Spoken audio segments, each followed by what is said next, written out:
Ikaw kapuso, naranasan mo na bang matakot sa pag-iisa?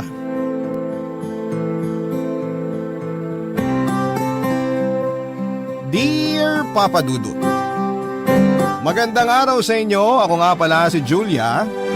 35 years old ako nang nabuntis ako ng karelasyon kong si Peter. Mas bata siya sa akin ng 5 taon, Papa Dudut.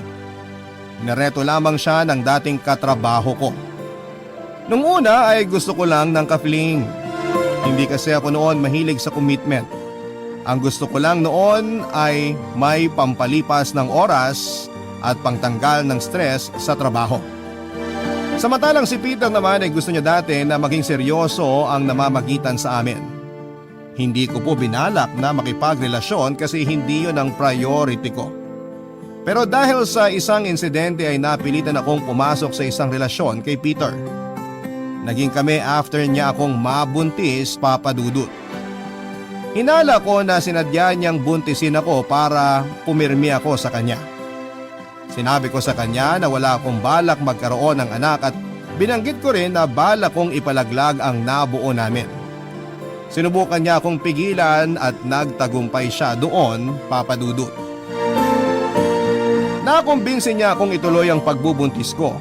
Nakumbinsi rin niya akong makipagrelasyon sa kanya. At doon ko na-realize na napapayag ako dahil nagustuhan ko na rin siya. Naramdaman ko naman kasi na mahal niya ako talaga at hindi lang katawan ko ang habol niya. Alam ko noon na bihira na sa mga nakakasalamuha kong lalaki ang katulad niya. Kaya naman sinabi kong payag na akong maging isang pamilya kami.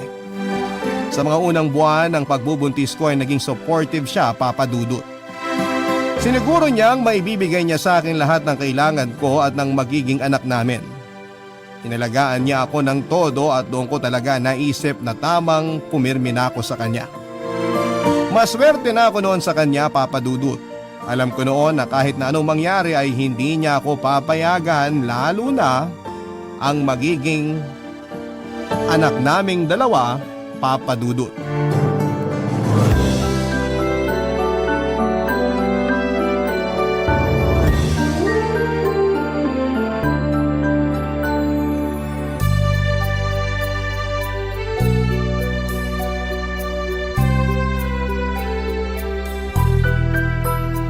Hindi pa rin ako makamove on dun sa pamangkin mo kanina sa gender reveal ng baby natin. Akala porke kulay pink yung cake, strawberry flavored agad. Oo nga eh. Pasensya na ha. Nagwala pa talaga nung nalaman. Siya ba buntis?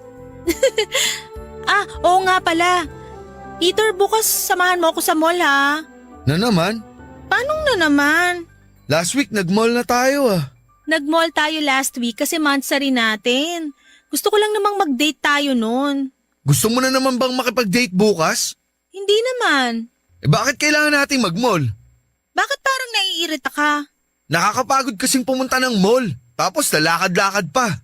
Di ba nga kailangan kong maglakad-lakad, sabi ng doktor ko? Maglakad ka rito sa bahay. Ang dami namang space na pwede mong lakaran dito ah. Bihira na kasi tayo kung lumabas. Saka nalulungkot ako na andito lang tayo sa bahay. Wala namang masama rito sa bahay eh. Gagastos lang tayo pag nasa mall. Kahit wala tayo sa mall, kailangan nating gumastos dahil magkakaroon na tayo ng anak. Alam ko naman yon. Di mo na kailangang ulitin sa akin. Problema mo ba gastos? Kasi kung issue mo yan, ako na lang bahala. Kaya ko namang bumili ng mga kailangan natin at kailangan ng magiging anak natin.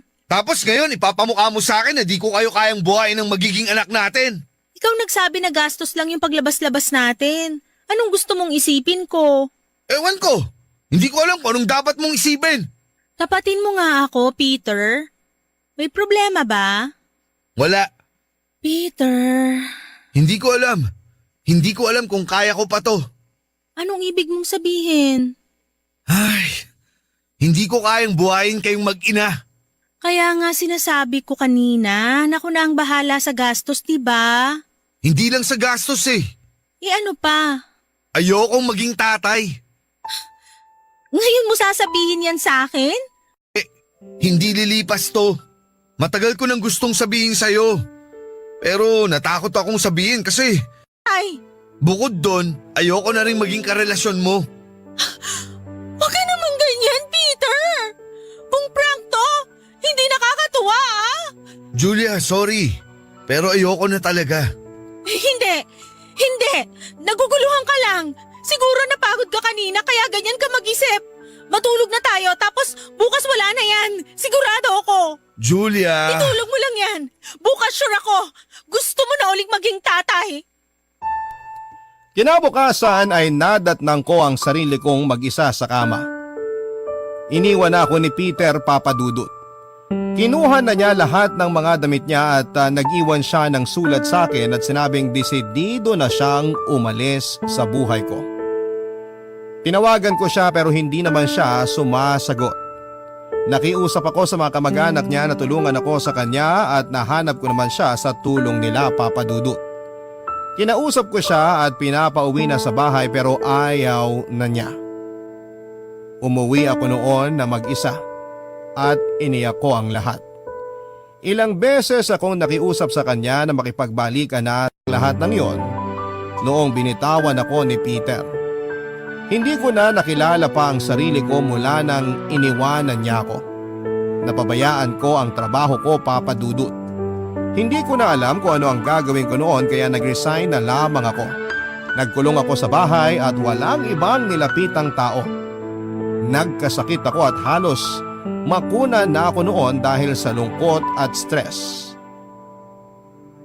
Nung hindi ko na kinaya pa ang sitwasyon ko ay nilapitan ko na ang best friend ko. Ang baklang best friend ko na si Julio. Kaedad ko rin at ka-birthday pa. Hindi ko sana siya gustong lapitan noon dahil pagagalitan niya lamang ako. Pero na-realize kong baka kailangan ko na ngayon para matauhan ako. Pinagdarasal ko pa rin kasi noon na magkabalikan pa kami ni Peter kahit na alam kong alanganin na. Pinuntahan ko siya sa kondo niya at doon pa lamang ay naramdaman na niyang may problema na ako. Mas kilala pa ako noon ni Julio kesa sa sarili kong pamilya kaya siya ang nilapitan ko. Kasi alam ko noon na maiintindihan niya ako sa mga desisyon ko.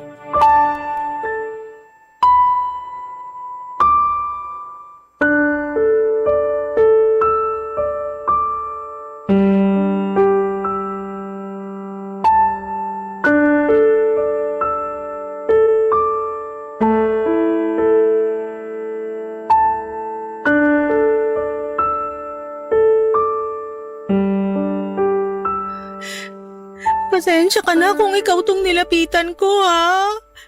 Hindi ko na kasi alam gagawin ko eh. Nagtatak. Ang lungkot-lungkot ko. Ang lalari naman kasi buntis ka, mas emosyonal, mas hormonal. Mahal ko lang talaga si Peter. Yan din. Anong gagawin ko para bumalik siya? Huwag mo nang pabalikin. Paano kung ipalaglag ko na itong nasa tiyan ko? Hoy, huwag kang ganyan. May pa-gender reveal pa kayo nung nakaraan tapos ipapalaglag mo lang? Ituloy mo na yan. Ang laki na rin ang ginastos mo. Wala akong pakialam sa gastos. Gusto ko lang bumalik si Peter sa akin. Bukod sa mahal mo siya, bakit gusto mo pa siyang bumalik sa'yo? Hindi ko alam. Siguro natatakot ako. Hindi ko to kayang mag-isa. Girl, ang dami mo nang nagawang bagay ng mag-isa. Bakit mo pa iisipin hindi mo kaya? Kasi yun naman ang totoo. Sinasabi mo lang yan. Kaya mo yan. Hindi ko kaya. Ano bang hindi mo maintindihan? O bakit saan ka nagagalit? Ako bang nang iwan sa'yo? Chararat nito! Sorry, emosyonal lang. Huwag kang gumaya kay Peter. Huwag mong talikuran ang pagiging magulang mo dahil lang sa takot. Hindi ko talaga kaya, Julio. Ano ka ba naman? Ikaw yung naging nanay sa mga nakababata mo kapatid nun. Kayang-kaya mo na yun ngayon. Ay, umalis ka na lang sa tinitiran mo ngayon. Yan ang solusyon mo sa problema ko? Ang mawalan ako ng bahay? Hindi pa kasi ako tapos bakla. Ang ibig ko sabihin, dito ka na lang tumira sa akin. Ako lang naman mag-isa rito. Paano yung mga boylet mo? Di doon na lang kami sa kanila. Hindi ba ako makakasagabal sa'yo? Naalala mo ba nung broken ako dati dahil kay Kevin? Pinalayas na ako sa apartment namin dahil may bago na siya noon, di ba? O sino sumalo sa akin? Walang iba kundi ikaw. Alam ko kasing kailangan mo ko nun eh. At alam ko kailangan mo naman ako ngayon. Sabihin mo lang kung may lakad ka ngayon. Baka kailangan ko nang umalis dito kasi may pupuntahan ka pa. Kung talagang di mo kaya mag-isa, sasamahan kita. Di mo ba ako iiwan? Iiwan ka ng lahat, pero ako, hindi. Ganyan din naman yung sinabi ni Peter eh. Nasan siya ngayon? Huwag mo nga ako igaya sa kanya. Huwag mo ipasa sa akin yung trust issues mo, ha? Mas lalaki ka pa kaysa sa kanya. Sabi nga sa kanta, di ba? Minsan, mas lalaki pa sa lalaki ang bakla. Wala nang tatay to magiging anak ko. Ano bang wala? Ano tawag mo sa akin? Gusto mo maging ina eh. Palit na lang tayo ng role. Mukhang mas kaya ko maging ina kesa sa'yo. Thank you, bakla. Wala yon. O sige na, dito ka na matulog tapos bukas, sasamahan kita maghakot ang mga gamit mo. Naging matalik ding magkaibigan ang mga nanay namin ni Julio, Papa Dudut. Noong nabubuhay pa sila ay halos hindi sila mapaghiwalay. Sabay nga rin nila kaming pinanganak ni Julio at naging magkumare sila at pinaglapit pa ang mga pangalan naming dalawa, Julio at Julia. Para na nga kaming kambal noon pero sa magkaibang matres nga lamang. Sinanay kami ng mga nanay namin ni Julio na magkasama at lumaki kaming dalawa na parang magkapatid ang turingan. Lagi kaming magkasama noon hanggang sa pagtanda. Inisip nga rin ng mga nanay namin na ipapakasal kaming dalawa pero hindi yun natuloy dahil lalaki rin pala ang gusto ni Julio. Kaya naman sinabi ng mga nanay namin na babawi na lamang daw sa magiging apo nila. Yun nga lang ay pareho ding hindi rin inabot ng mga nanay namin ang mga magiging apo nila dahil sabay din silang namatay dahil sa isang aksidente. Sa pagkamatay noon ng mga nanay namin ay mas lalo kami naging close ni Julio. Kinapitan namin ang isa't isa sa mga panahong nangungulila kami sa tulong. Hindi nagbago ang turing namin sa isa't isa kahit marami na ang nagbago sa direksyon ng buhay namin. Lalo na noong nabuntis ako. Mas lalo kaming pinaglapit ng pagkakataon at naisip ko nga na baka paraan yon na mga nanay namin sa kabilang buhay para ipilit na maging kami ni Julio. Napag-usapan na nga rin namin yon at hindi naman namin isinara ang posibilidad na kapag pareho na kaming matanda at single ay baka kami na rin ang magsama. Papa Dudut, hindi ko noon kayang mawala sa buhay ko si Julio dahil siya ang nagsilbing pader ko sa mga panahong pakiramdam ko ay itinutumba na ako ng mga pagsubok. Siya ang nagsilbing taga-salo ng mga problema ko. Kahit na hindi naman niya yon kailangan gawin ay ginawa pa rin niya dahil itinuring na niya akong parte ng buhay niya. Ganon din siya sa akin, Papa Dudut. Nangako ako sa sarili ko na kapag ako naman ang kailangan niya, ay nariyan ako palagi sa katabi niya at handang umagapay sa oras na kailangan niya ng kaibigan. Barangay Love Stories. Barangay Love Stories. Isang linggo nga after nang naging pag-uusap namin ay lumipat na ako sa kondo ng kaibigan ko. Nahiya nga ako dahil halos sinakop na ng mga gamit ko ang buong kondo niya. Lalo na yung cabinet niya na puro damit ko na lamang ang nakalagay. Hindi naman siya nagreklamo at binilahan pa ako ng isang cabinet para naman daw sa magiging anak ko. Pinanindigan niya ang sinasabi niyang magiging ama siya ng anak ko. Hindi ko noon maipaliwanag ang saya dahil meron pala talagang taong katulad ni Julio na handang saluhin ang binitawan ng iba. Marami ring adjustment noon si Julio lalo na sa kanyang social life dahil sa akin. Hindi na siya umiinom noon at nagyoyosi para hindi makaapekto sa pagbubuntis ko. Hindi na rin siya pumaparty pa tulad noong dati dahil gusto niyang mabantayan ako oras na kailanganin ko siya. Noong nakapanganak na nga ako ay mas lalo pa niyang pinakita sa akin na gusto niyang maging ama sa anak ko. Siya na rin, Papa Dudut, ang bumili ng mga gamit at ibang kailangan ng baby ko. Hindi pa kasi ako nakahanap ng trabaho. agay yung ginawa kong pag-aalaga naman sa kanya.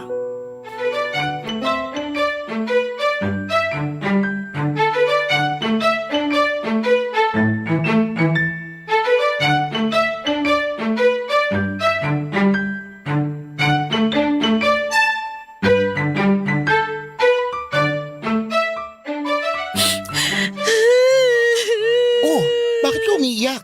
Anong nangyari? Ang ganda kasi nitong binili mong kumot ni baby. Ang lambot. Bakit iniiyak mo kung maganda? Hindi ko alam. Gusto ko lang umiyak. Kahapon lang iniyakan mo yung bagong linis na oven toaster. Tapos ngayon? Ay, ewan ko sa'yo. Baka bukas, iyakan mo na yung dishwashing liquid, ha? Iniyakan ko na yun last week eh. Sayang naman, di ko naabutan. Oh, bakit? Naawa ako sa'yo kasi di mo naabutang iniyakan ko yung dishwashing liquid. Tawagan mo kasi ako next time kapag iiyakan mo na yung mga gamit dito sa bahay. O, yung frying pan, naiyakan mo na ba? Gusto ko makita. Next time. Tapos tatawa ka dyan? Grabe yung hormones yan, Julia, ha? Hindi ko na talaga alam tong nangyayari sa katawan ko. Huwag ka na masyadong umiyak dyan at baka magising si baby. Mamaya, magkompetensya na naman kayo sa palakasan ng iyak. Ako na naman to kawawa. Mahimbing na yung tulog niya.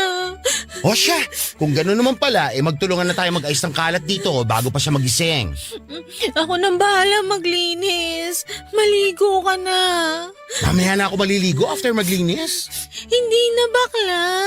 Okay na. Kaya ko na to.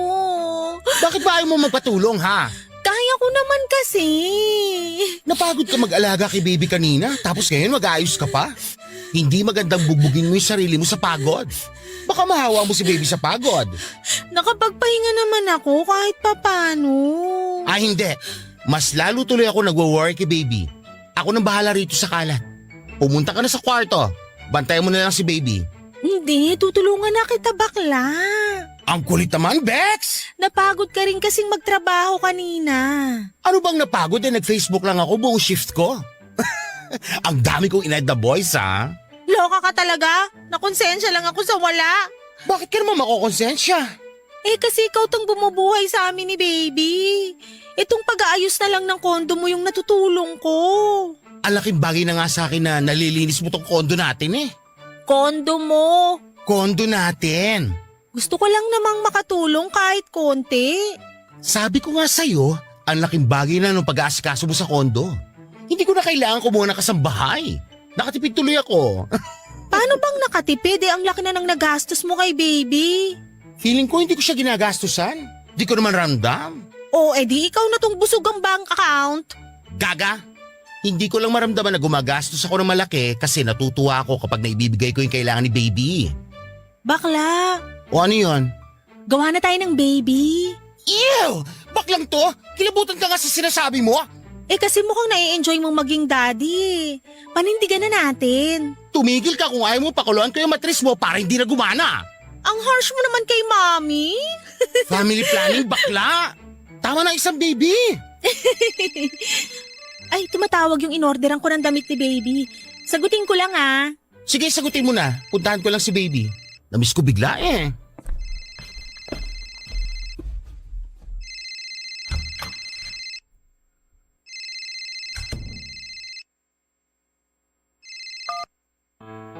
Peter naman.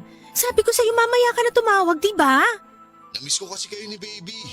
Baka pwede mag-video call tayo ngayon. Gusto ko kayong makita. Hindi pwede. Kasama ni Julio si baby. Magkita na lang tayo bukas habang nasa work siya. Oo na. Sige na, bye. Hindi alam noon ni Julio na may communication na ulit kami ni Peter. Hindi ko sinabi sa kanya kasi alam kong magagalit siya. Wala naman po akong balak itago noon habang buhay yung pagkikita namin ni Peter pero wala pa kasi akong lakas ng loob para sabihin kay Julio ang lahat. Malaking naging galit ni Julio kay Peter dahil sa pag-aabandona sa aming mag-ina kaya alam kong hindi niya gustong makita na lumapit pa sa akin si Peter. Kaya naman nung time na nagparamdam muli si Peter sa akin ay nilihim ko yon, Papa Dudut. Nangyari ang lahat 1 buwan bago ako manganak. Tinawagan ako ni Peter at sinabing nagsisisi na siya sa ginawa niyang pag-iwan sa akin. Nakipagbalikan siya sa akin pero nagmatigas ako. Sinabi ko lahat ng masasakit na salita kay Peter pero tinanggap niya lamang yon. Ilang beses siyang nagmakaawang magkabalikan kami pero tinanggihan ko. Sinaktan niya ako noon kaya hindi ko na siya balak pabalikin pa sa buhay namin ang magiging baby ko. Yun nga lang noong time na nakapanganak na ako ay doon ako naging marupok. Sinagot ko ang tawag niya at sinabing nakapanganak na ako. Na-feel kong kailangan ko siyang muli sa buhay ko. Kaya naman lihim kaming nagkabalikan. Nagkikita kami kapag umaalis noon si Julio sa bahay at nagpupunta noon sa kondo si Peter para dalawin kami ng baby namin. Walang naging clue si Julio sa nangyayari sa amin ni Peter at natatakot ako kapag nalaman na niya. Lalo na't gusto na noon ni Peter na magsama na ulit kaming dalawa. Ilang beses niya akong pinilit na iwan ko na raw si Julio para magsama na kaming pamilya. Aminado ako noon na gusto ko nang makasama si Peter para bumuo na kami ng pamilya. Pero noong time na walang-wala ako ay si Julio ang naging pamilya ko.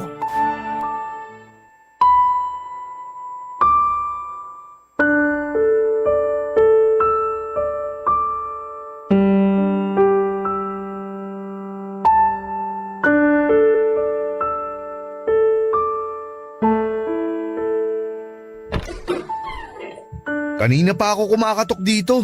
Siniguro ko munang nakalayo na talaga si Julio dito sa kondo. Lika na, pasok ka. Anong oras ang balik niya? Di siya makakauwi agad, may pinapatapos daw yung boss niya. So pwede ako mag-extend ng stay ko rito? Hindi pwede. Umalis ka pa rin mamayang 6:00 ng gabi. Gusto ko pa kayong makasama ni baby. Pasalamat ka nga tumaabot ka ng ganung oras eh. Ang gusto ko, araw-araw ko kayong makasama. Oras-oras. Alam mo namang hindi pwede yan. Bakit hindi pwede? Pamilya tayo. Baka nakakalimutan mong iniwan mo ko noon. Hanggang kailan ko ba dapat pagsisiyan yan? Habang buhay. Alam kong nagpatalo ako nun sa takot. Pinagsisiyan ko yun. Marami akong sinayang na araw. Kaya di ko nasubaybayin yung paglaki ng tiyan mo. Tapos ngayon magsisisi ka? Ilang beses kitang pinilit na wag akong iwan, di ba? Sorry talaga. Muntik ko nang ipalaglag si baby dahil sa desperado na akong bumalik ka. At nagpapasalamat akong di mo tinuloy. Mabuti nga't pinayuhan ako ni Julio. Kung hindi, ang laking pagsisisi ko siguro ngayon. Puro na lang si Julio. At bakit hindi? Paalala ko lang sa'yo kasi baka nakalimutan mo. Siya ang sumalo sa akin nung binitiwan mo ko. Nakakainis lang kasi na puro siya ang bida sa mata mo. Samantalang ako naman ang tumulong sa'yo para makabuo ng bata. Excuse me? Sorry, mali yung nasabi ko. Nadala lang ako ng emosyon. Pasensya na. Dapat nga ako yung nagpadala sa emosyon nun, Peter eh. Pero tinalo mo pa ako. Huwag na tayong mag-away, please. Pumunta ako rito para makita kayong mag-ina ko. Para mawala ang stress ko. Tapos gagamitin mo lang kaming pangtanggal ng stress mo, ganon? Hindi naman sa ganun. Tama nga si Julio. Ayan, puro Julio ka na naman. Yang boses mo, magigising si baby. Umalis ka na rito. At bakit? Magsama na tayo. Ayusin natin to. Ayusin yung nasira mo? Isisi mo na sa akin habang buhay yung pag-iwan ko sa'yo noon. Pero gusto kitang makasama ulit. Lalo na si baby. Sana dati mo pa na-realize yan. Please, Julia. Bigyan mo naman ng chance na magkaroon ng buong pamilya ang baby natin. Di ba dapat ikaw ang nakapag-isip niya nung una pa lang? Tatanggapin ko lahat ng paninisi mo. Alam kong kasalanan ko talaga. Kaya nga ako nandito kasi gusto kong bumawi. Julia, natuto na ako. Alam ko na kung anong kailangan ko. Kayo ni baby. Kayo lang ang kailangan ko. Talaga lang ha? Tapos sa susunod kapag natakot ka uli, iiwan mo uli kami. Hindi na mauulit yun. Wow, ang confident naman masyado. Oo, kasi alam kong mahal kita. Ikaw, mahal mo ba ako? Hindi ako nakasagot sa tanong ni Peter dahil aminado kong mahal ko pa rin siya at yon ang totoo. Kahit gaano kalaki ang naging galit ko sa kanya ay hindi pa rin mawala sa puso ko na mahalin siya. Papadudot niyakap ako niya at doon ay nanghina na naman ako. May nangyari nga sa amin ang araw na yon. Doon ko mas lalong naramdaman na kailangan ko siya sa buhay ko. Sinabi ko sa kanya na bigyan niya ako ng oras para makapag-isip. Sinabi ko sa kanya na hindi biro ang iwan agad si Julio after na mga tinulong niya sa akin. Nainis si Peter dahil panay ang banggit ko sa pangalan ni Julio at ilang beses kong dinipensahan si Julio kay Peter pero hindi yon umepekto. Naramdaman kong nagsiselos lamang si Peter kaya ganon ang galit niya kapag pinupuri ko si Julio. Sa kakilala ko si Peter, papadudot. Alam kong hindi niya nagustuhan kahit minsan si Julio at malaki ang issue ni Peter noon sa mga bakla dahil minsan ay namolesta siya ng tiyuhin niyang bakla. Kaya inunawa ko na lamang siya. Ipinagpatuloy namin ang pagkikita ni Peter ng palihim. Patuloy din na may nangyayari sa amin sa kondo ni Julio. Nahirapan akong mag-decide kahit na ilang beses na akong kinunit ni Peter. Inanda na nga niya ang apartment niya para sa pagtira namin na mag-ina. At ilang beses kong sinubukang ilihis ang usapan tungkol sa pag-alis ko sa kondo ni Julio kapag magkausap kami ni Peter. Papadudot, mahal ko at gusto ko noon na makasama si Peter sa iisang bahay pero nag-aalala ako para kay Julio. Napamahal na rin siya kay baby kaya alam kong masakit yon kapag umalis kami. Bukod pa doon ay nangako ko kay Julio na hindi na ako babalik pa kay Peter kahit na ano ang mangyari. Naalala ko pang sinabi ni Julio na kapag bumalik ako kay Peter ay kakalimutan na raw niya ako. Nung una'y kampante naman akong matutupad ko ang pinangako ko pero nang bumalik muli si Peter sa buhay ko ay nakalimutan ko naman lahat ng mga sinabi ko noon sa kanya ng panahong yon, papadudot. Barangay Love Stories. Barangay Love Stories. Timbang ko ang gagawin kong desisyon. Mas nanalo si Julio sa sitwasyon ko. Kaya sinabi ko kay Peter na hindi na ako babalik pa sa kanya. Umiyak si Peter nung sinabi kong ayoko nang magkita pa kami at nang makaawa siyang huwag ko raw siyang iwanan. Nagmatigas ako at pinalis siya sa kondo noong dinalaw niya ako ni baby. Hindi siya kumalas sa pagkakayakap sa akin noon, papadudot. Sinabi niyang hindi na niya kayang mawala ako sa pangalawang pagkakataon. Pinilit ko siyang umalis pero nagkulong siya sa kwarto kasama si baby. Naiyak na lamang ako dahil kahit ako ay nahirapan sa desisyon ko. Noong kumalma na si Peter ay pinapasok na niya ako sa kwarto at hawak niya noon si baby at doon ako naiyak. Hindi ko alam kung dala lang ba ng hormones ko o talagang gusto kong maging pamilya kami ni Peter muli. May nangyari ulit sa amin, papadudot. After noon ay umalis na siya nang walang paalam. Naiyak ako noong pagkagising ko at wala na si Peter sa tabi ko. Tinawagan ko siya para pabalikin siya sa kondo habang wala pa si Julio. Tinanggihan niya ako at sinabing mas magandang araw ata na magkahiwalay na kaming dalawa.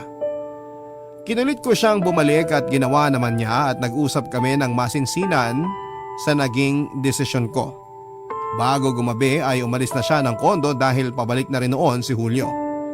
Napaagang uwi ni Julio dahil na-miss daw niya si baby at nakonsensya ako, papadudot. Nahirapan na akong bitawan sina Peter at Julio dahil pareho silang mahalaga sa buhay ko. Pero alam ko noon na kailangan ko nang mag-decide. Lumipas pa nga ang 3 araw at nabuo na ang isang desisyon na gusto ko at kailangan ko nang panindigan.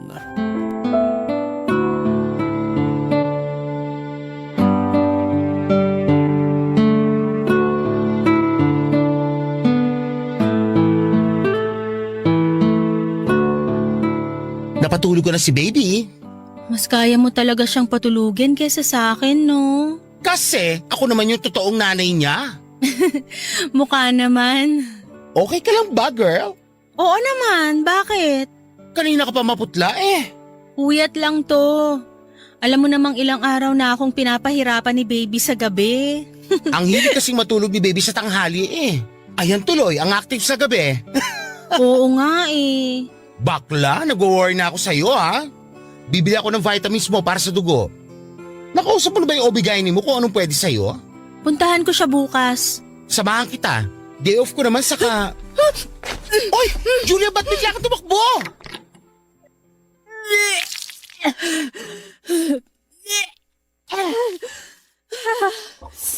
Oh, ano ba nangyayari sa'yo? Bakit nagsusuka ka? May nakain lang ako, hindi maganda. Tara na sa ospital. Baka kung ano na yan. Wala to. Julia, huwag matigas ang ulo.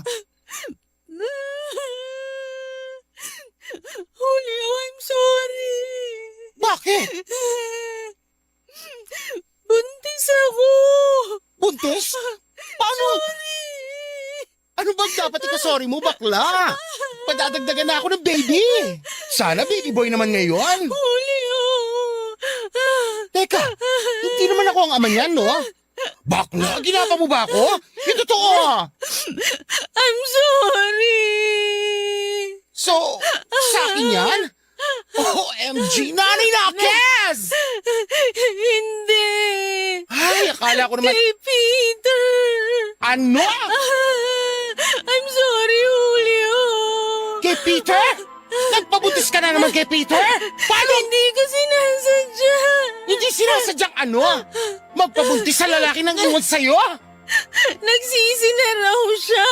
Kaya tumihaya ka ulit. Hindi ko naman alam na mabubuntis ako. Gawa ba sa buhangin yung utak mo, girl? Tumihaya ka nga, di ba? Malamang mabubuntis ka. Julio.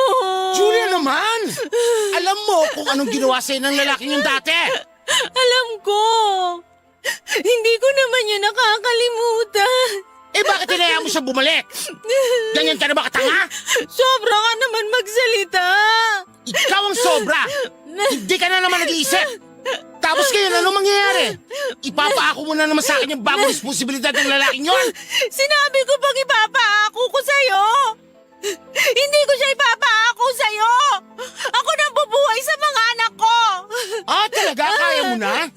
Hindi mo nga kayang buhayin yung panganay mo eh, tapos magdadagdag ka pa ng isa! Ganyan na ba kalitang tingin mo sa akin? Oo! At kasalanan mo kung bakit! Kung hindi ka naman kasi tanga! Huwag kang mag-alala. Hindi na ako aasa ng tulong sa'yo. Kami na ni Peter ang bahalang bumuhay sa mga anak namin. Ah, talaga desidido kang bumalik sa lalaking yon? Oo. Ang tanga mo talaga! Tanga na akong tanga. Pero gagawin ko to para sa pamilya ko. At ako, hindi ba ako naging pamilya para sa iyo? Hindi ko naramdamang pamilya ko noon si Julio dahil sa masasakit na sinabi niya sa akin. Alam kong nakapagsalita lamang siya ng hindi maganda dahil sa galit niya. Nadala na rin ako ng emosyon ko kaya hindi ko kaagad na proseso lahat ng sinabi ko. Nag-decide po akong umalis na lamang kaagad sa kondo ni Julio at hindi naman niya ako pinigilan. Hinayaan niya akong hakutin ang mga gamit ko at hindi naman ako humiling na tulungan niya ako dahil nasaling na niya ang pride ko. Naramdaman ko ang panliliit dahil sa mga sinabi niya. Alam ko naging dependent ako sa kanya pero hindi naman sana niya pinaramdam sa akin na pabigat ako sa buhay niya. Sinundo ako ni Peter noon sa labas ng kondo ni Julio at hindi ko na pinapunta pa sa loob ng kondo si Peter dahil baka magpang-abot lamang silang dalawa. Nagsama na kami ni Peter after kong umalis sa kondo ni Julio. Hindi na muling nagparamdam sa akin si Julio at nalungkot ako dahil aminado kong namiss ko siyang kasama. Lalo na noong time na malapit na akong manganak, Papa Dudut. Bigla ko naalala yung pag-aalala niya sa akin noong nanganak ako sa panganay ko. Hindi ko naman siya magawang tawagan noon dahil na rin sa pride at hiya. Mabilis lang na lumipas ang mga buwan at nakapanganak na ako. Hindi ko na inaasahan pang dadalaw sa akin si Julio. Tinanggap ko na noon na sarado na siyang chapter sa buhay ko. Pero laking gulat ko na lamang nang pinuntahan niya ako sa ospital isang araw after kong manganak. Binalita pala ng kapatid ko sa kanya na nanganak na ako.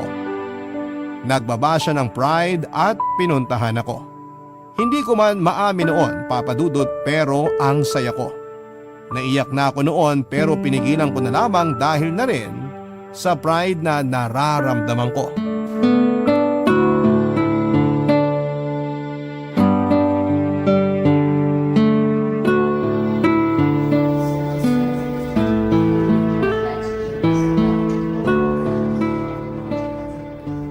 Kumusta ka? Ito, ayos lang. Kumusta yung tahi mo? Yung tahi ko talaga ang kinukumusta mo. Hindi ko alam ang sasabihin eh. Ako rin naman. Nanibago lang ako. Ngayon lang ulit kita nakaharap after nung Away natin. ikaw naman kasi eh. Oh, bakit ako? Ikaw kaya itong nagalit bigla. Sino bang hindi magagalit? Nagpabuntis ka na naman. Ano ka, pusa sa bubungan? Akala ko ba masaya ka nung nalaman mong buntis ako? Nung hindi ko pa alam na si Peter yung ama, mas gusto ko pang ginapang mo na lang ako kaysa nagpabuntis ka sa tukmol na yon. Dahan-dahan naman. Tatay pa rin yun ng mga anak ko. Ay, wala akong pakialam. Kung pumunta ka rito para awayin ako, please, preno muna. Baka bumuka yung tahi ko dahil sa'yo. Bibili ako ng sinulid at krayon doon sa store sa labas. Ako na ang magtatahi ulit. Kunin mo yung pink na sinulid Favorite color ko yon. At favorite mo naman magpabuntis kay Peter. Ayan ka na naman eh. Sorry, hindi pa rin ako makamove on sa galit ko sa kanya eh. Patawarin mo na siya. Ako nga napatawad ko na eh. Napatawad ko na siya nung sa nagawa niya sa'yo. Oo bakit galit ka pa rin sa kanya ngayon? Kasi kinuha niya kayo ni baby sa akin. Julio. Alam ko mas may karapatan siya sa inyo dahil siya ang ama ng mga bata pero ako'y naging ama sa panganay mo nung nawala siya. At habang buhay kong ipagpapasalamat yon. Pero ganun talaga. Dapat kong tanggapin na mas kailangan mong piliin siya kasi alam mo na, kayo naman yung nakabuo. Ako lang naman to sumalo. Hindi ko naman siya pinili. Ha? Wala naman akong balak bumalik sa kanya. Oo, nung una gusto ko. Pero naalala ko nung iniwan niya ako. Paano kung bumalik ako sa kanya tapos iwan niya ako uli? Mas magiging masakit yun sa akin lalo't nakasama na niya yung anak namin. Eh bakit pinaglaban mo siya nung sa akin? Bakla naman, ang sasakit ng mga sinabi mo sa akin. Lumaban lang ako sa'yo. So talagang hindi ka bumalik sa kanya? After kong umalis sa kondo mo, nakitira muna ako sa kanya. Nung nakahanap na ako ng matitiran ko, umalis na rin ako. Hinayaan ka niyang umalis? Wala rin naman siyang magagawa. Saka bago mo pa nalaman yung tungkol sa amin, sinabi ko na sa kanya na di na ako babalik sa kanya. Ikaw yung pinili ko, bakla, pero inaway mo ko. Eh sorry, kala ko naman kasi… Nagpapadala ka kasi lagi sa emosyon. Ay, ako pa talaga? Eh sino ba yung nabuntis ulit kahit wala pang 1 year yung panganay niya? Ha? Hindi emosyon yun. Ano yun? Box, bumalik ka na sa kondo. Magtulungan tayo ulit. Bakla, hindi na. Okay na. Eh paano ka? Anong paano ko? 2 na ang baby mo. Kailangan mo ng tulong. Ako ang dahilan kung bakit may 2 akong anak na magkasunod ngayon. Kailangan kong panindigan to. Pwede mo naman panindigan habang nagpapatulong, di ba? Sabi mo nga dati, marami akong kinayang mag-isa, di ba? Yung pagiging ina pa kaya? Nakaka-proud naman. Sure na ba yan? Sure na ako. Pero kung kailangan mo ng tulong, nandito lang ako. Pamilya mo ako. Pinanindigan kong mag-isa ang pagiging ina. Nahirapan ako noong simula at aminado naman ako doon pero kinaya ko ang lahat dahil nakita kong lakas ang mga anak ko. Nakapaghanap na rin po ako ng home base na trabaho. Pinagsabay ko ang pagiging ina at pagiging empleyado hanggang sa nasanay na ako. Malaking achievement yon sa akin dahil bumalik ng muli ang dating Julia na strong and independent. Nakakatuwa na hindi ko inakalang makakayanan ko yon ng mag-isa lalo't 2 anghel na ang nakaasa sa akin. Sila pa nga naging inspirasyon ko para ipagpatuloy ang pagsusumikap hanggang sa nakaipon na ako noon at nakalipad pa sa mas maganda at mas malaking tirahan.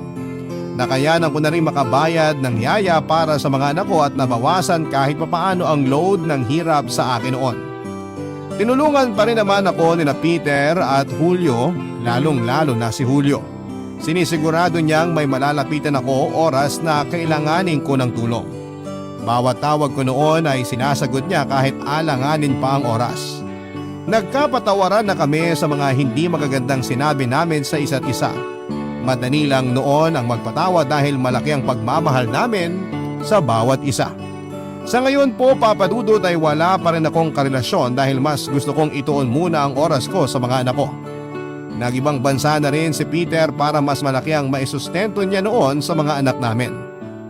Habang si Julio naman ay nagkaroon na ng bagong karelasyon na isang single dad. Natuwa ako dahil parang may anak na ulit siya sa katauhan ng anak ng bago niyang karelasyon. Masaya ako sa tinakbo ng buhay namin after ng mga naging gulo, Papa Dudut. Ang dapat na gawin. Umuwi ako noon para ipaalam na sa mga magulang ko ang nangyari. Alam ko naman noon na hindi sila matutuwa sa ibabalita ko dahil ilang beses nila akong binilinan na huwag munang mag-aasawa. Dahil kailangan ko munang pag-aralin ang bunso kong kapatid. Gusto rin nila noon na sila muna ang unahin ko bago ang ibang tao. At naiintindihan ko naman dahil sila ang pamilya ko. Pero lahat ng yon ay nagbago mula nang nalaman kong nakabuo na nga kami ng GF ko.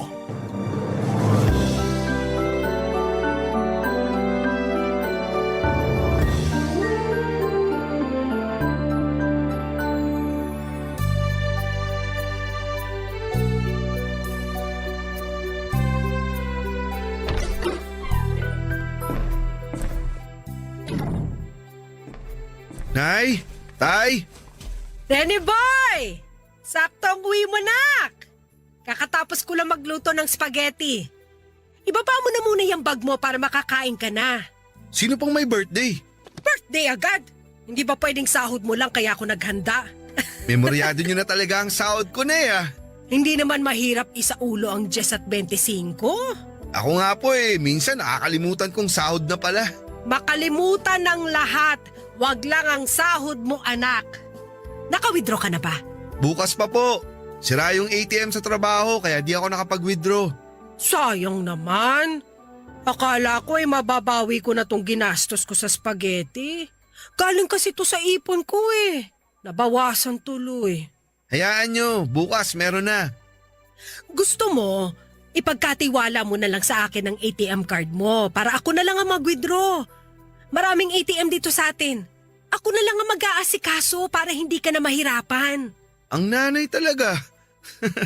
Ibibigay ko naman po yung sahod ko bukas. Huwag kayong mag-alala. Sabi mo yan ha? Naniniguro lang naman ako. Ang dami pa nating bayarin dito sa bahay. Tapos may utang pa ang tatay mo ron sa kumpare niya. Kailangan mo na rin bayaran yon. Ako na pong bahala. Mabuti naman. Salamat talaga sa Diyos at hindi ka lumaking madamot. Nay, asan nga po pala si tatay? Ando na naman sa kumpare niya. May kinakalikot na naman sa bagong sasakyan ng kumpare niya. Bakit mo natanong? May gusto po sana akong sabihin sa inyong dalawa Sa akin mo na lang sabihin at ako na lang ang magsasabi sa tatay mo pag uwi niya. Maupo muna tayo, Nay. Teka, parang seryoso ang sasabihin mo Nay, naaalala niyo po ba si Gemma? Yung katrabaho mo? Yung dinala mo rito ng birthday ni Bonso? Opo, siya nga po. O anong meron sa kanya? Nabuntis ko po siya. Bakit ka naman magbubuntis ng katrabaho? Hindi ba masama yun? Di ko po siya basta lang katrabaho. Girlfriend ko na po siya. Ay bakit ngayon ko lang ito nalaman? Umanap lang po ako ng tiyempo. Kung kailan nabuntis, tsaka mo sasabihin sa akin na girlfriend mo na siya? Yan ba ang tamang tiyempo para sa'yo? Wala naman po akong balak itago sa inyo yung relasyon namin ni Gemma. 3 buwan pa lang naman po kami, kaya 3 buwan pa lang kayo pero binuntis mo na? di naman po sinasadya. Ganyan din ang sinabi ng tatay mo nung nabuo ka namin Pasensya na po kung biglaan to, Nay. Ano pa bang magagawa ko nandyan na yan? Salamat po sa pag-intindi, Nay. May kakilala akong aborsyonista. Sabihan niyo ako kung kailan ang day off niyo para masamahan ko kayo. Nay, wala po kaming balak ipalaglag ang anak namin. Biglaan ang pagkakabuntis niya, di ba? Hindi sinasadya. Ano pang dapat gawin sa ganyang sitwasyon? Di ipalaglag. Pero Nay, Makinig ka sa akin. Hindi pa ito ang tamang panahon para maging tatay ka. Kakapromote mo pa lang sa trabaho at kakapasok pa lang ng kapatid mo sa kolehiyo. Kaya ko naman pong pag-aralin si Bunso, Nay. Kahit na... Alam ko naman yon, anak, pero mas malaki rin ang maibibigay mo rito sa bahay pag kaming pamilya mo lang ang makikinabang. Nay, kung ang inaalala nyo baka di na ako makapag-abot sa inyo, di po yun mangyayari. Kahit makailang anak pa ako, magbibigay pa rin ako sa inyo. Hindi ako naniniwala. Yung mga kaibigan ko, matapos magkaroon ng pamilya yung mga anak nila, napabayaan na sila. Ganon din ang gagawin mo sa amin ng tatay mo balang araw. Nay, wala pong ganyang mangyayari. Magtiwala kayo. Ganyan din ang sinabi nila pero asan sila ngayon? Pinabayaan na ang mga magulang nila. Magagaya ka rin sa kanila, sigurado ako. Nay, hindi po Ginapang ka namin ng tatay mo para makapagtapos ka ng pag-aaral. Para matulungan mo kami. Pero ano mangyayari? Ibang tao pa palang makikinabang sa'yo? Imbis na kaming pamilya mo? Nasaktan ako sa huling sinabi ni Nanay Papa Dudut. Pakiramdam ko isa lang akong investment noon sa kanila dahil sa mga salita niya. Pinilit ko siyang unawain dahil pakiramdam ko naman ay nabigla lamang siya sa binalita ko. Naisip kong gano'n naman ang mga tao lalo na yung may mga edad na katulad ni Nanay. Nagiging maramdami na. Pinaliwanag ko sa kanya na hindi na siya kailangang makaramdam ng takot na hindi na ako mag-aabot dahil gagawin ko pa rin ang obligasyon ko sa kanila. Noong dumating si tatay ay pinaliwanag ko ang nangyari at naintindihan naman niya. Narinig ko pa silang nagtatalo ni Nanay sa kwarto dahil para raw kinakampihan ako ni tatay sa sitwasyon ko. Pagkatapos nilang makapag-usap ay saka naman ako binalikan ni Nanay para kausapin. Kalmado na siya noon at mukhang nakumbinsi na siya ni tatay na wag nang magalit. Sinabi ni Nanay na handa niyang tanggapin ang pagkakamali ko. Ang sinabi niya ay para hindi ako tuluyang lumayo sa kanila ni tatay ay dapat tumira kami ni Gemma sa bahay. Hindi ko yon sinangayunan kaagad dahil alam kong gusto ni Gemma na magsimula kaming dalawa sa ibang bahay. Pero namilit si Nanay at sinabing yon lang ang paraan para magtiwala siyang makapagbibigay pa rin ako. Pumayag na lamang ako para hindi na kami magtalo pa noon ni Nanay. Sinabi ko kay Gemma ang plano at naintindihan naman niya kahit nararamdaman kong meron siyang kaunting pagtatampo. Kaya naman na week after nang naging usapan namin ni Nanay ay lumipat na si Gemma sa aming bahay. Magiliw naman siyang tinanggap ng kapatid ko at ng tatay ko pero hindi ganon ang naging pagsalubong ni Nanay sa kanya. Mula nang tumira si Gemma sa bahay, lagi na lamang mainit ang ulo ni Nanay sa kanya, Papa Dudut.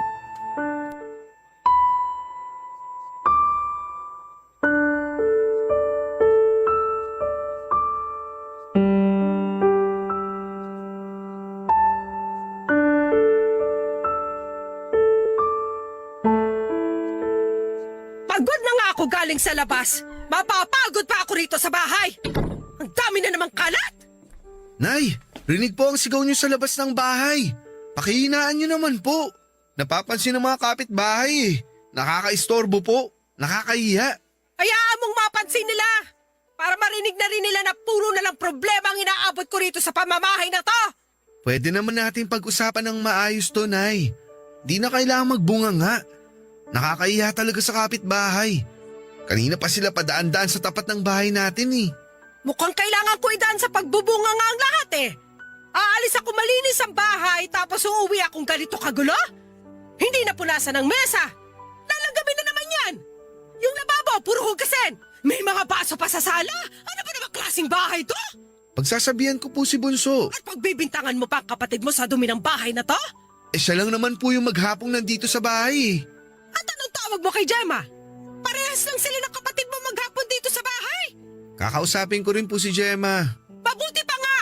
Mula nung dumating ang Gemma na yan dito sa bahay, puro na lang kalat ang nakikita ko. Masinop naman po si Gemma. Kapag may ginamit siya, nililinis o itinatabi rin niya pagkatapos. Mas marunong ka pa sa akin akong nandito sa bahay lagi. Tsaka yan si Gemma, may balak pa ba magtrabaho yan? Sa ngayon po, dahil masela ng pagbubuntis niya, di muna siya magtatrabaho. Pero nag-online selling din naman po siya kapag maayos ang pakiramdam niya.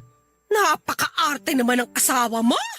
Samantalang ako, nung pinagbubuntis ko kayo ng kapatid mo, ako pa ang nag-iigib ng tubig para sa amin ng tatay mo. Mali naman po yun, Nay. Dapat di kayo inayaan ni tatay na magbuhat lalo't buntis kayo nun. Parang mali pa kami ng tatay mo ngayon, ha? Mas marunong ka na ngayon porque may trabaho ka na. Hindi naman po sa ganun, Nay. Ang sa akin lang po, wag na nga lang po natin pag-usapan kapag ganyang mainit pa ang ulo nyo.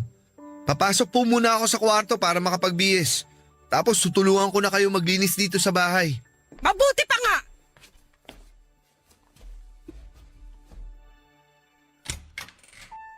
Gemma? Hindi ako makalabas ng kwarto. Panay ang bunganga ng nanay mo eh.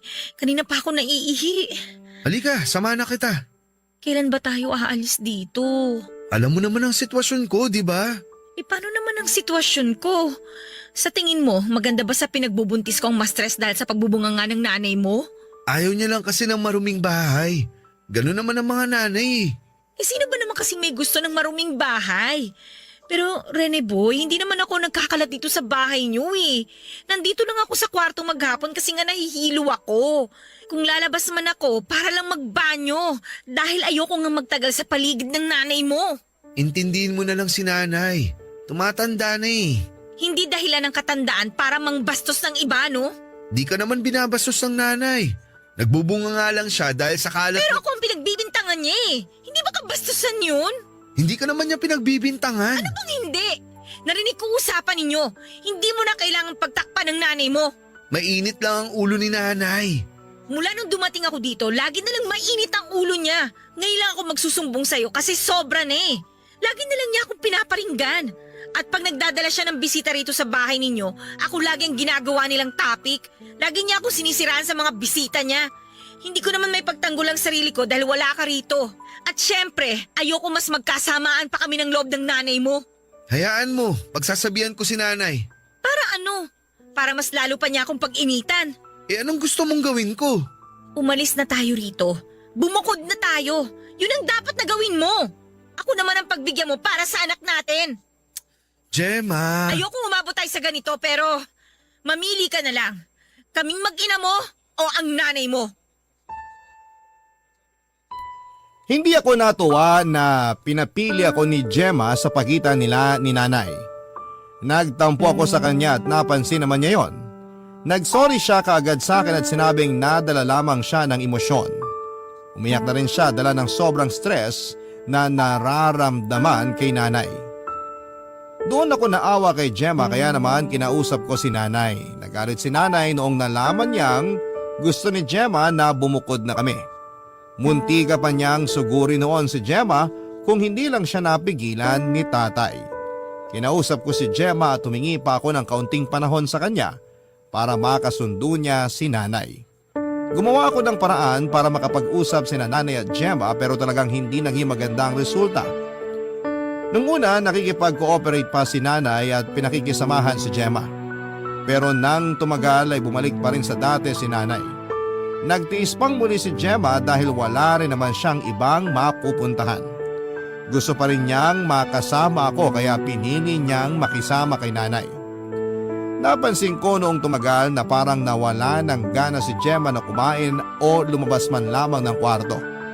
Nakabili na siya ng sariling arenola niya at kapag napupuno yun ay pinipigil na lamang niyang wag maihi o uminom ng maraming tubig. Dahil doon ay nagkaroon siya ng severe UTI papadudot. Inamin niya lahat sa akin noong naospital na siya. Doon ako naawa sa kanya lalo't sobrang stress na ang inaabot niya kay nanay. Malaki ang ipinayat ni Gemma dahil sa lungkot kaya naman bago pa umabot sa punto na pati ang baby namin ay madamay, minabuti kong magpaalam na kina nanay para bumukod na. Binigay naman ni tatay ang blessings niya sa pag-alis namin pero hindi ganon ang nangyari kay nanay. Kinonsensya niya ako at pinaramdam na hindi ako naging mabuting anak sa kanya. Nasaktan ako sa mga sinabi ni nanay pero mas pinili kong wag na lamang magpadala sa masasakit niyang salita. Barangay Love Stories. Barangay Love Stories. Makalipas lamang ang isang linggo mula noong naospital si Gemma ay umalis na kami sa bahay. Tinaon naming wala si nanay dahil pakiramdam namin noon ay mag-uumpisa siya ng gulo. Before kasi kami umalis noon ni Gemma ay nagbanta na si nanay na guguluhin niya kami hanggang makalabas kami ng bahay. Para raw makita noon ng mga kapitbahay na pabaya akong anak at walang kwentang manugang si Gemma. Ayaw namin syempre ni Gemma ng gulo kaya nakiusap ako kay tatay na ipasyal muna si nanay para hindi niya maabutang paalis kami noon ng bahay. Nakikonsyaba na rin ang bunso kong kapatid dahil alam niya ang ugali ng nanay namin. Nagmadali kaming umalis noon at binilinan ko na lamang sina tatay kung sakali mang may maiwan pa kami ay ipa-deliver na lamang. Wala pang 4 na oras ay nakalipat na kami sa bago naming inuupahan. Hindi yon kalakihan pero sapat na yon sa amin noon dahil yon ang patunay na kaya na naming magsolo. Naging masaya si Gemma pag alis namin sa bahay ni nanay. Napansin kong bumalik na muli ang sigla niya at nawala na ang pagiging maputla niya. Mas naging inspirado pa siyang magbenta online dahil nakagagalaw na siya sa wakas. Nagbukas na rin kami ng isang bank account para sa magiging anak namin. Nagsipag kaming pareho para makabili na rin ng ibang mga kailangan namin sa bahay. Nagalaw ko ang inipon ko para lamang merong kaming mailagay na gamit sa bahay. Nagpatuloy pa rin naman ako sa pagpapadala kina nanay pero binawasan ko dahil napunta karamihan ng pera ko sa upa at ibang kailangan namin ni Gemma para sa aming pagsisimula.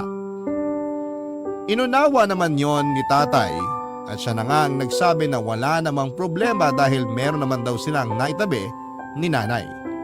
Ganon din noon ang bunso kong kapatid. Sinabi niyang nagpa-part-time siya bilang encoder para makatulong daw sa kanyang pag-aaral. Masaya ako noon na tinutulungan ako ni tatay at ng bunso kong kapatid maliban na lamang kay nanay na hindi pa rin naging sapat ang naiaabot ko para sa kanya.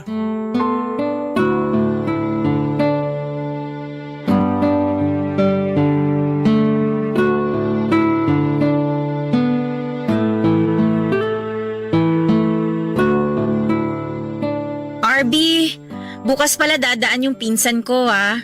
Ibibigay na sa atin yung lumang microwave niya. Wow, bigay talaga? Oo, kasi bibili na raw siya ng bago. Pakisabi salamat ha.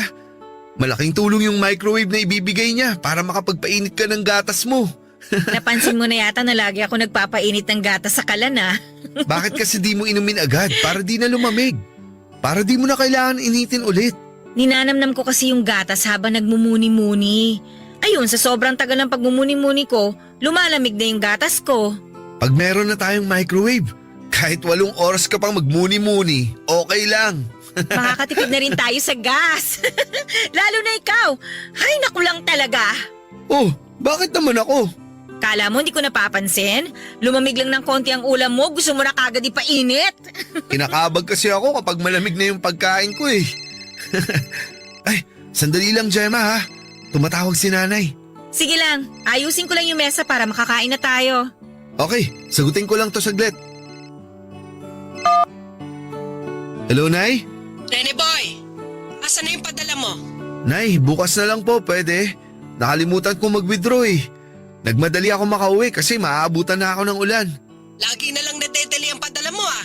Pasensya na po. Bukas ko na po ipapadala yung 4K. Bakit 4K lang? Nakabudget na po kasi ako ngayon, Nay. At di na kami kasama sa budget mo, ganon? Kasama pa rin naman po kayo, Nay. Kailangan ko lang bawasan ng konti dahil may pinaglalaanan din po ako. Sa mag-ina ko.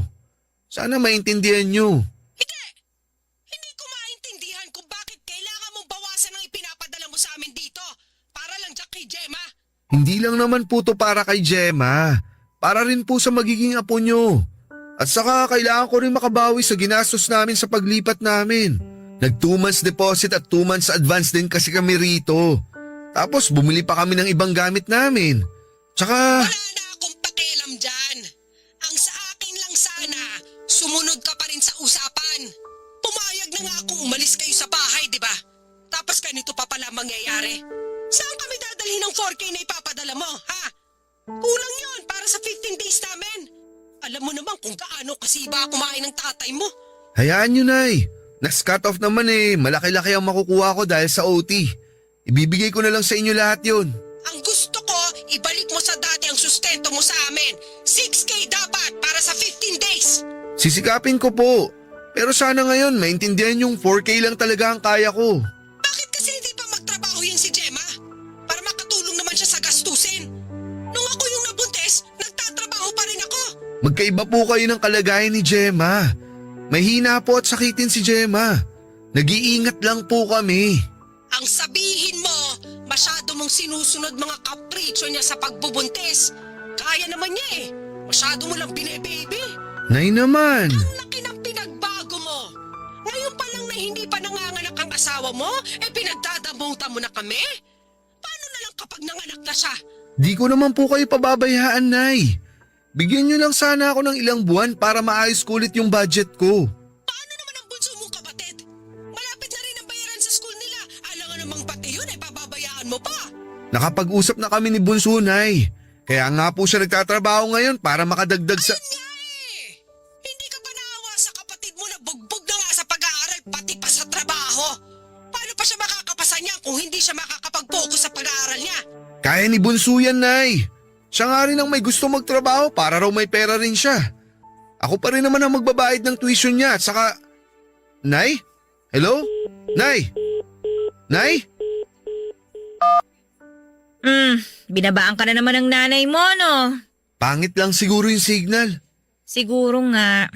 Tara na, lika na, kain na tayo.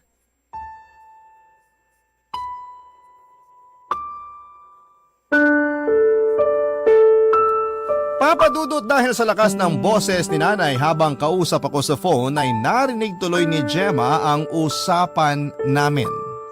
Alam kong nasaktan siya noon pero hindi na lamang pinahalata sa akin. Kahit nga sa paglayo namin ni Gemma ay meron pa rin talagang masasabi noon si nanay. Hindi ko na alam kung paano pagagaanin noon ang loob ni nanay kay Gemma. Alam kong nagtitimpi na lamang din noon si Gemma dahil ayaw na lang niyang ma-stress. Pero paniguradong sasabog na rin siya sakaling magtuloy-tuloy pa si nanay sa mga masasakit niyang salita. Nawalan ako ng ganang kumain dahil iniisip ko pa kung paano ko makakakuha ng sapat na pera para makontento si nanay sa ibinibigay ko. Akala ko naman noon ay napaliwanag na ni tatay ng maayos ang kalagayan ko kay nanay. Pero mukhang kinulang pa. Na-stress ako sa kakaisip kaya hindi ko na rin naubos ang kinakain ko. Napansin yun ni Gemma at saka hinarap ako para kausapin. Pinagtimpla ko ni Gemma ng maiinom para medyo ma-relax ako. Noong naubos ko ang iniinom ko ay sa kanya ako kinausap. Sinabi niya na alam niya ang pinagdadaanan ko kay nanay. Sinabi niya rin naiintindihan niya ako, Papa Dudut. Dinadagdag pa niya na sana raw dumating na si nanay sa punto na maiintindihan niyang may sarili na akong pamilya na kailangang buhayin. Naisip kong tama si Gemma sa mga sinasabi niya tungkol kay nanay. Naisip ko nga rin na baka masyado lang nasanay si nanay na inaabutan ko siya lagi ng pera kahit kailan niya gusto. Baka nga hindi pa lubusang natatanggap ni nanay noon na yung panganay niya ay may nabuo ng pamilya. Kaya mas lalo tuloy lumawak ang pag-unawa ko kay nanay dahil baka hindi niya lamang ako ma-let go dahil anak niya ako. Kaya ako na lamang ang umisip ng paraan para mas lumaki pa ang kita ko para hindi na rin magalit noon si nanay kapag kulang ang naiaabot ko sa kanya. Nakipagkita ako sa dati kong kaklase at dati kong katrabaho sa call center na si Bogs.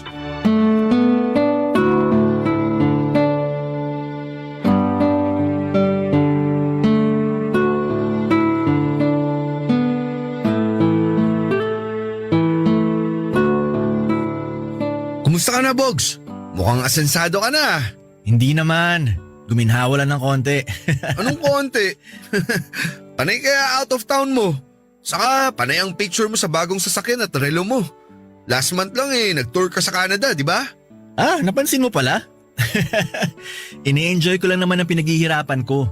Dapat ganun ka rin. Sa batch natin sa call center, ikaw pa naman tong pinakamasipag sa lahat. Masipag pero wala masyadong pera. Mali kasi ang pamamaraan mo ng pamumuhay eh. Ay, mali ba? Ano ba ang tama? Huwag kang masyadong malinis. Ha? Madumi kaya ako sa sarili. Minsan nga inuulit ko polo shirt ko kahit nagamit ko na eh. Uy, hindi yun ang ibig kong sabihin. Hindi ba yun? Ano ba kasi? Gusto mo bang kumita ng pera tulad ko? Yun nga rin ang habol ko kaya ako nakipagkita sa'yo eh. Dumihan lang natin ng konti ang lahat ah. Ha? Anong dumihan? Hindi kita maintindihan. Atin lang to ah. Kahit di mo patusin tong offer ko, huwag ka magkakamaling ipagsabi sa iba. Okay? Oo naman. Scammer ako. Seryoso ba? Bakit sa tingin mo ma-afford kong bumili ng sasakyan? Branded na sapatos, branded na relo. Bakit ako weekly nakakapag out of town at once every 2 months nakakapunta ako sa ibang bansa? Teka, magbebenta ba ako ng drugs? Kung drugs yan, pas ako ah. Tanga, hindi. Scam nga to. Paano bang scam? Di ba delikado yan? May scam bang safe? Nasa iyo na lang kung paano ka mag-iingat. Mula nung natanggal ako sa call center, ito na ang pinasok kong trabaho. Triple ang pasok ng pera, maniwala ka. Ano bang gagawin? Nung nirecruit ako, ang naging siste, magpanggap daw ako na empleyado ng mga bangko. Bale, ganun din ang gagawin mo kung sakali. O tapos? Meron kaming maliit na kondo na nirentahan. Doon nagaganap ang mga transaksyon. Nakukulangan pa ako sa mga sinasabi mo eh. Paka-explain pang maigi. Natatakot kasi ako kasi baka mamaya isumbong mo ako sa mga pulis. Hindi ako magsusumbong. Kailangan ko rin talagang kumita ng extra ngayon kasi nakabuntis ako. Tapos kailangan ko pa rin ituloy ang sustento sa magulang at kapatid ko. Eh di mas lalong dapat kang pumasok sa trabaho ko. Magtiwala ka sa akin. Di ko to ipagsasabi sa iba. Ano bang gagawin kung sakali? May nagpapasa sa amin ng iba't ibang bank details ng iba't ibang tao. Tapos tatawagan namin sila. Kailangan lang namin malaman ang totoong pangalan, address at birthday ng may-ari ng bank account na yon.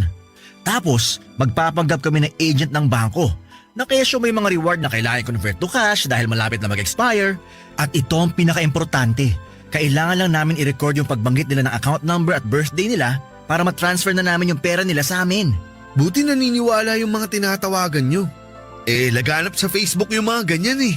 Hindi pa rin ba sila natututo? Nako, wag na sana silang matuto para di mamatay ang negosyo namin. Ano pang gagawin? Paano nyo makukumbinsi yung tao na totoo ang sinasabi nyo? Magsalita ka lang na mabilis tapos banata mo ng English. Doon na sila bibigay. Tsaka alam mo naman ang mga tao. Matutuwa ang mga yan kapag nalaman nilang makakakuha sila ng pera o reward. Babanggitin mo pa lang sa kanila na may reward sila matatanggap. Susunod na agad sila sa ipagagawa mo. Lalo na yung mga matatanda na o yung mga bagong gising. Sila talaga madalas namin mabiktima. Kaya yun ang ginagawa nyo. Oo, at yun na rin ang gagawin mo. Parang di ko ata kaya.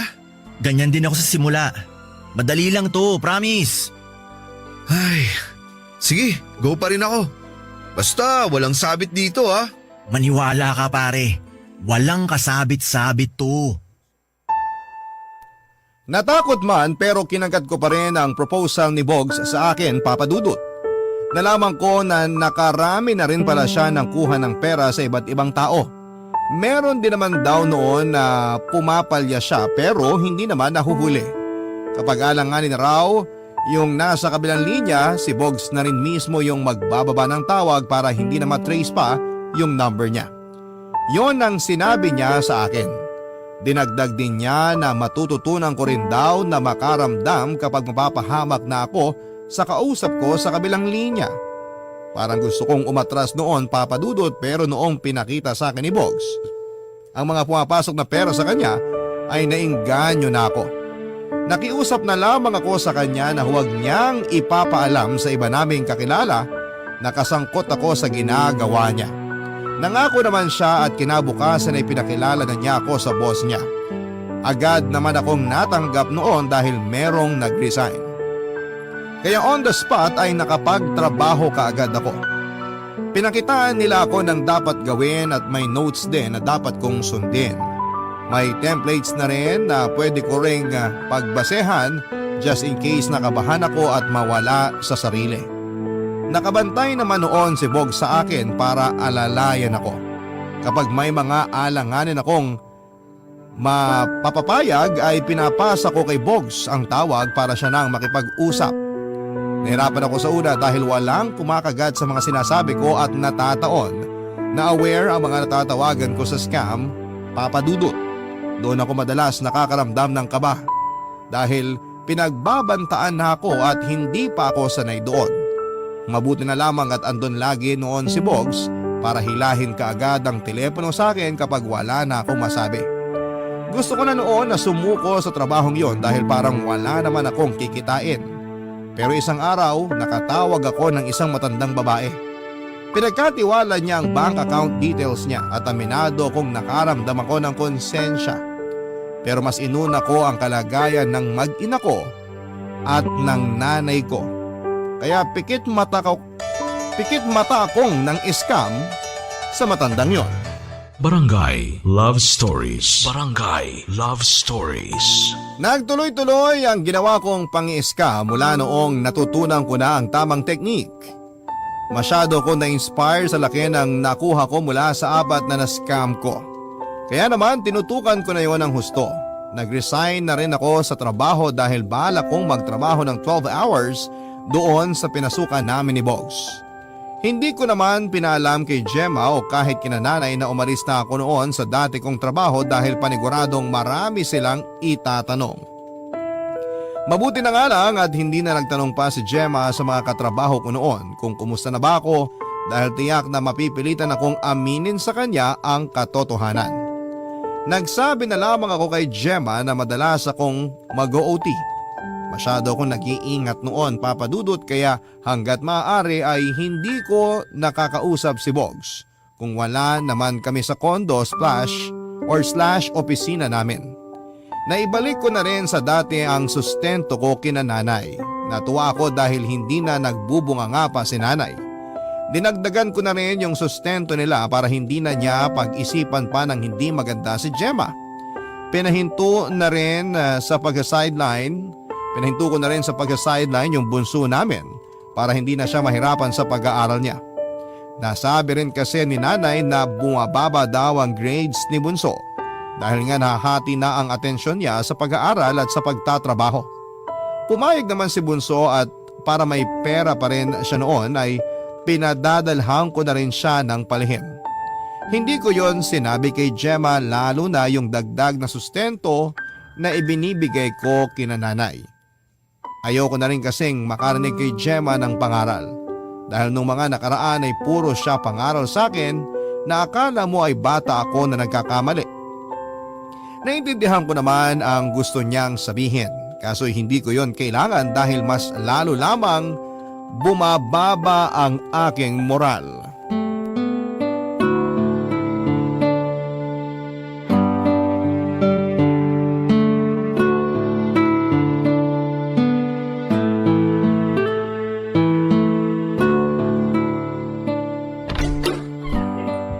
Gemma, nakauwi na ako.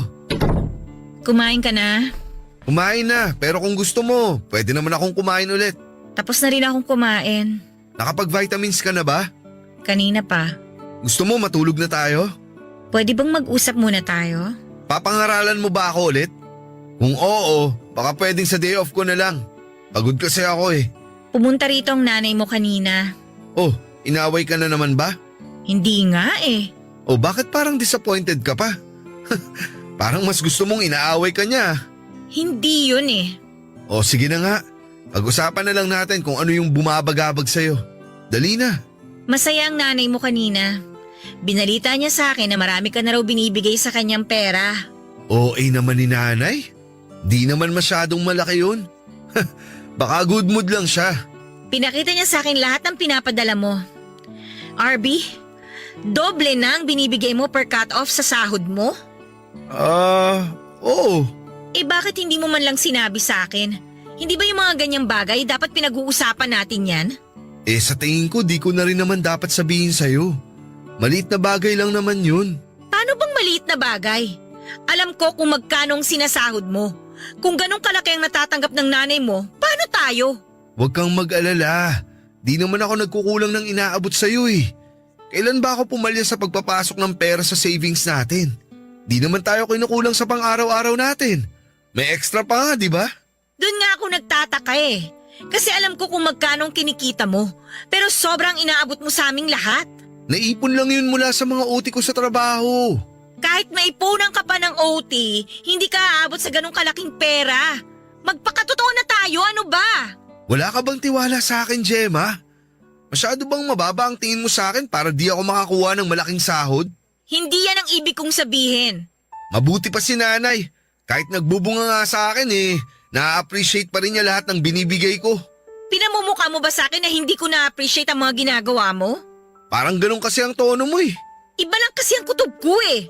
Iniisip mo ba na gumagawa ako ng masama? Feeling mo nang saskam ako para kumita ng pera? Hindi naman. Parang ganun kasi ang nangyayari eh. Para sabihin ko sa'yo, malinis akong tao. Di ako papayag na galing sa marumi ang ipapakain ko sa inyo. Sorry kung nagdududa ako. Iba lang kasi yung kutob ko eh. Huwag kasi puro kutob ang pinaiiral mo. Lalo't buntis ka. Pakiramdam mo lang naman yan, dala ng hormones mo. Di ba nga nasabi na sa'yo ng doktor yan? Huwag ka na mag-alala, okay? Promise, hindi ka gumagawa ng masama para kumita ng malaking pera? Hindi nga. Ang kulit eh. Matutulog na ako. Ayoko ma-stress sa mga pagbibintang mo.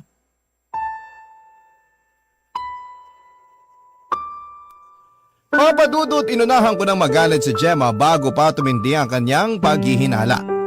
Sinisi ko naman ang sarili ko dahil sumobra nga ako sa pagbibigay ng pera na hindi ko man lang naisip na kaduda-duda na ang laki ng ibinibigay ko. Kaya nakaisip pa ako ng idadahilan kay Gemma, Papadudot. Sinabi ko na meron pa akong isang pinagkakakitaan pero hindi naman siya naniwala. Tumango na lamang siya noon at hindi na kami nag-usap ulit tungkol doon. Dahil sa pananahimik noon ni Gemma ay mas lalo tuloy akong nakaramdam ng takot.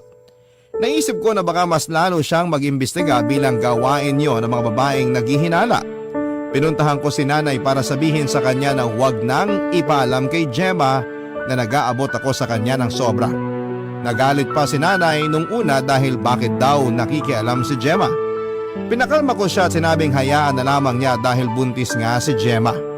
Sinunod na lamang ni nanay ang gusto kong mangyari dahil ayaw din naman niyang bawasan ko ang pinapadala ko sa kanya. Nagtuloy-tuloy ang kalakasan ng pangi-scam ko. Naungusan ko ng araw si Bog sa dami ng na-scam ko ayon sa boss ko. Hindi ko na lamang mararamdaman ko dahil nanguna ako sa pangluloko ng tao. Minsan may tinawagan ako na nagpasalamat sa akin dahil magagamit daw niya ang rewards na mako-convert to cash para sa dialysis ng tatay niya. Naiyak pa siya habang kinikuwento sa akin ang nangyari sa tatay niya. Nakonsensya ako at agad kong pinutol ang tawag. Nakita yun ng boss ko at pinagalitan ako dahil nakakonekta pala sa kanya ang tawag ko. Pinagsabihan niya ako dahil konti na lang ay makukuha na namin ang account ng taong yon. Pero mas inuna ko pa raw ang makonsensya. Nagpaalam ako sa kanya at sinabing half day lamang ako dahil sumama ang pakiramdam ko. Agad akong umalis at nagpunta ng simbahan. Inihingi ko ng tawad ang mga nagawa ko at pinangakong hindi na ako babalik sa trabaho na yon. Naiyak na lamang ako dahil patong-patong na ang problema ko. Hanggang sa makatanggap ako ng tawag kay Gemma. Pinapauwi na niya ako dahil may masama raw sa pakiramdam niya. Nagmadali akong umuwi dahil sa pag-aalala pero nadatnang ko sa sala sina Nanay Gemma at ang barangay captain namin, Papadudot.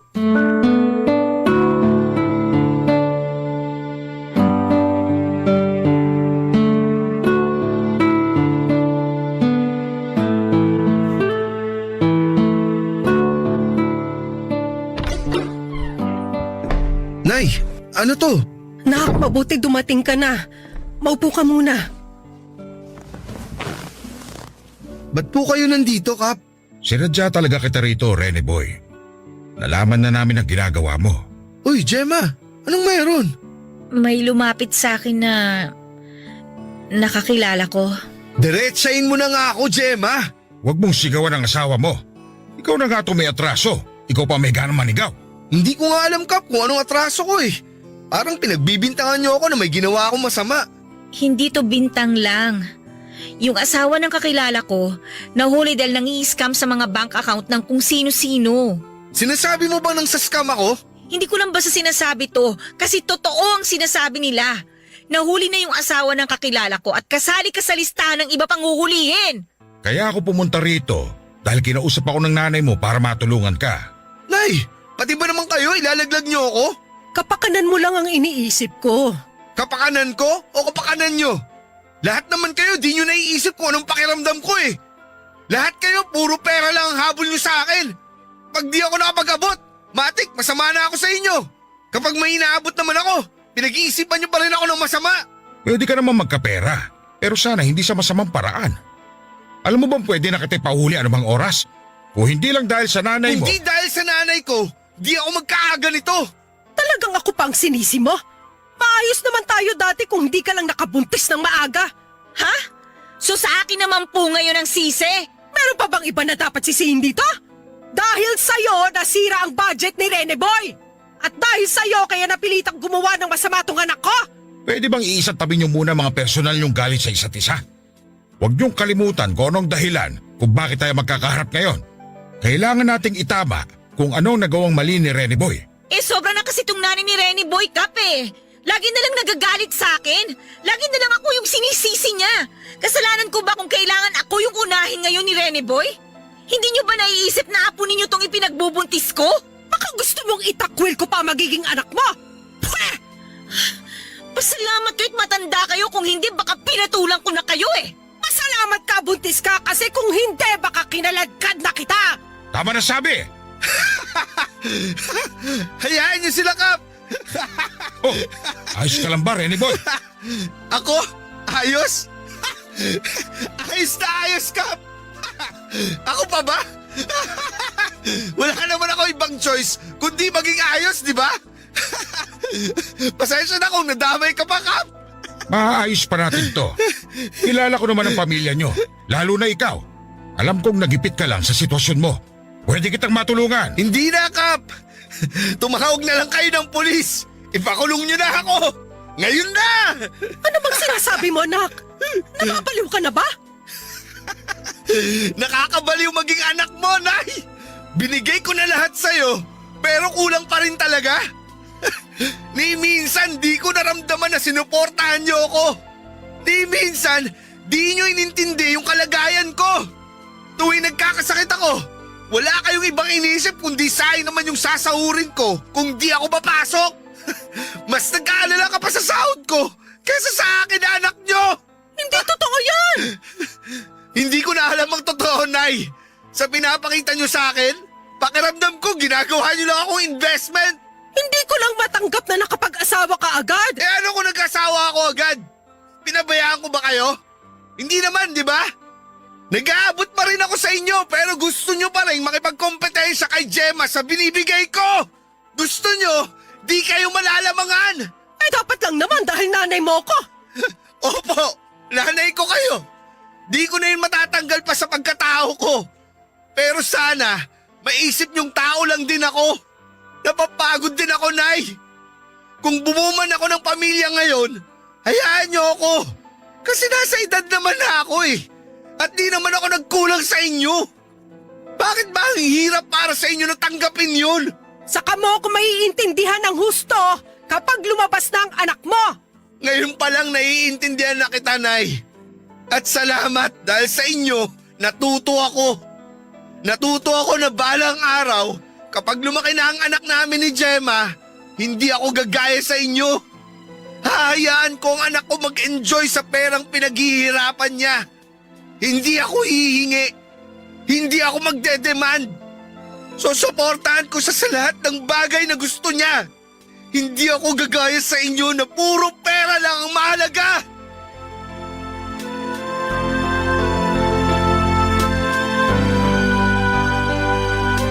Papadudot hindi nakaimik si nanay at ganoon din si Gemma.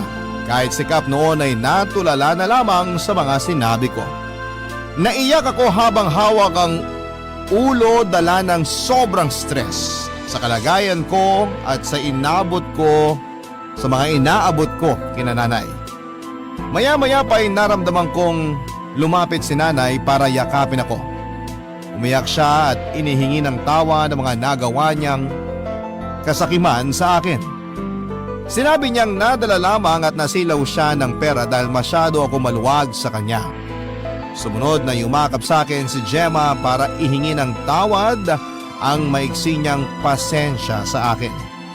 Sinabi niya na dala lamang yun ng stress dahil hindi na niya alam kung saan kami pupulutin.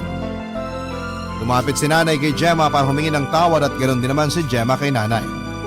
Noong kumalma na ang sitwasyon ay hinarap na kaming lahat ni Kapitan para ipaliwanag ang mga mangyayari. Tumawag siya ng pulis para ipalamang nangyari at doon ay inexplain ko ang lahat.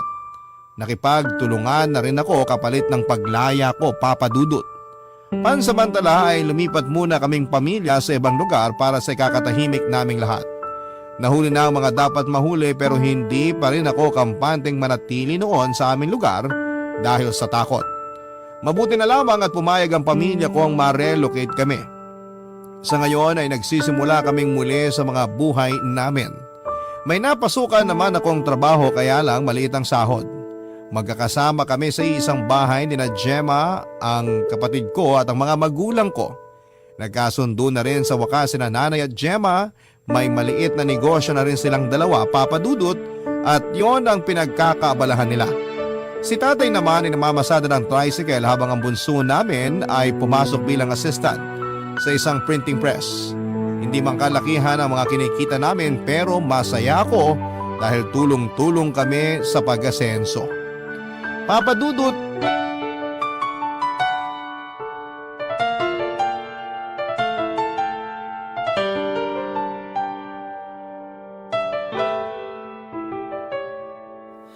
ang buhay ay mahiwaga, laging may lungkot at saya. Sa Papa Dudut Stories, laging may karamay ka.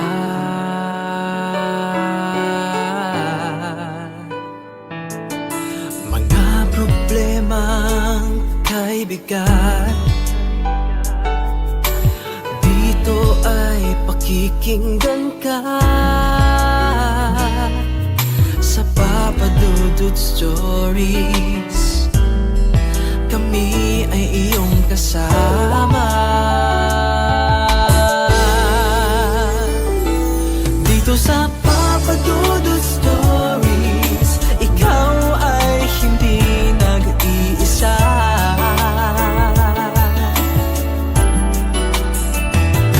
Dito sa Papa Dudut Stories, may nagmamahal sa'yo.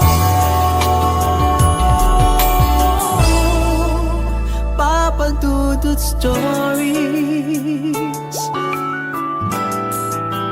Papa Dudut Stories,